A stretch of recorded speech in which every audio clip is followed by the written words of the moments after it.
قوا در جهت We are not willing to own a nuclear weapon. ma qorsheynayno haysashada hubka nukliyeerka mana ogolaan karno inuu burburo cilaaqaadka nagala dhaxeeya wadamada gobolka sidaas oo ay tahay waxaanu wajahaynaa been abuuro inooga imanaya docda gumaystayaasha xoogga leh waxaanu awoodeena isugu geynaynaa dib u howlgelinta nabadda iyo wada noolaanshaha gobolka wadajirka dalalkeena muslimka ah ayaynuna uga hortagi karnaa farogelin kasta oo inooga timaada reer galbeedka iyo quruumahooda ayuu yiri madaxweynaha Iiraan Mas'uud Pezeshkian oo khudbadan ka jeediyay barnaamijkii ugu weynaa ee loogu dabaaldegay sanad guurada 47 ee ka soo wareegtay dhalashadii kacaanka Iiraan taasoo ka dhacday bartamaha caasimadda Tehran saacado uun kadib shirkii shalay Washington ay ku yeesheen Donald Trump iyo Netanyahu-ga Israa'iil oo la wariyay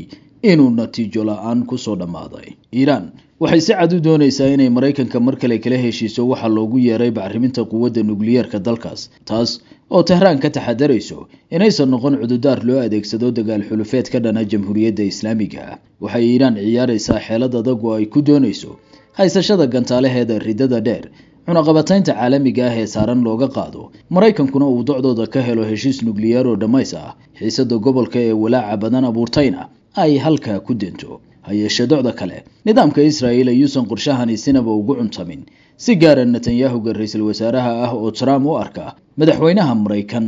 ee si fudud looga dhaadhicin karo inuu bilaabo dagaalka Iiraan tan waxaa cadayn ugu filan in kaliya markii uu 5 bilood Trump xafiiska joogay ee Israa'iil bilowday dagaalkii 12 maalmood ee sanadkii hore iyadoo waliba beegsatay madaxdii qayb ahaan wax ka hogaaminaysay wada hadaladii sidan oo kale waaga ka socday dalka Cumaan ee u dhaxeeyay Mareykanka iyo Iiraan Israa'iil isla goorta ay bilowday dagaalkii 12 maalmoodba waxay Mareykanka iyo madaxweyne Trump ka dalbadeen inuu gulufka si rasmi ah uga qayb galo ma sadhicin oo Mareykanku goor xero iyo fandhaal kala dhaceen dababaadka Iiraanna ay dubaaqooyin culus gaarsiiyeen Israa'iil ayuu qaaday talaabadii xal mastuurka iyo qancinta loogu yeeray ee uu ku beegsaday xarumihii bacriminta nukliyeerka Iiraan oo waa dambe la xaqiijiyay inaan wax oo laaba jirin goorta duqeyntu dhacday haatan qadiyadu meesheedii ayay taagan tahay oo mar kale Donald Trump waxa uu doonayaa inuu xaqiijiyo kamiro dhalinta wada hadallada Iiraan ee socda halka Israa'iil ay taagan tahay iskoys adag oo ah inaysan mar kale u bareeri karin dagaal ka dhana Iiraan iyadoo aan isku hubin xulufaysigeeda Mareykanka iyo inaysan sinaba u aqbali karin in wada hadalladu natiijo yeeshaan oo qadiyada nukliyeerka uun laga heshiiyo laba daran mid dooradani waxa ay nasashada u diiday Benjamin Netanyahu